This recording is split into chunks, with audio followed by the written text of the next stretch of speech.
আজ জননেতা জ্যোতি বসুর 17তম প্রয়াণ দিবস। আমরা তার স্মৃতির প্রতি গভীর শ্রদ্ধা জানাই। আমরা শপথ দিচ্ছি যে বাবরি মসজিদ ধ্বংসের কলঙ্কিত অধ্যায়ে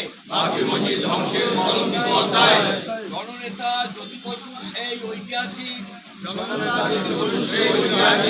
ধিক্কারকে আমরা চিরকাল পাথেয় করে চলবো। বিজেপি অসভ্য বর্বরদের দল, সভ্য সমাজে কোনো স্থান থাকা উচিত নয়। এই দূরদর্শী সতর্ক বাণীকে পাথেয় করে আমরা আজ অঙ্গীকার করছি যে বাংলার মাটি থেকে সমস্ত সাম্প্রদায়িক স্বৈরাচারী বিভেদকামী শক্তিকে উৎখাত করার জন্য আমাদের লড়াই জারি থাকবে।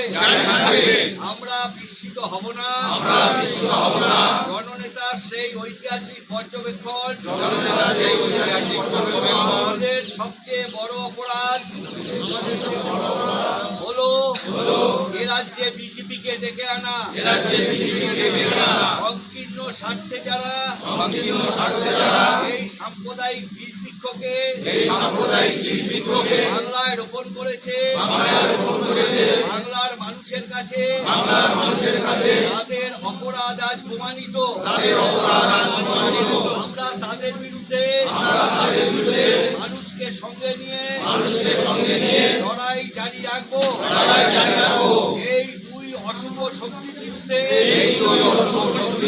সমস্ত বামপন্থী, প্রগতিশীল, ধর্মনিরপেক্ষ, দেশপ্রেমী মানুষকে ঐক্যবদ্ধ করাই আমাদের প্রধান লক্ষ্য। প্রদর্শিত পথে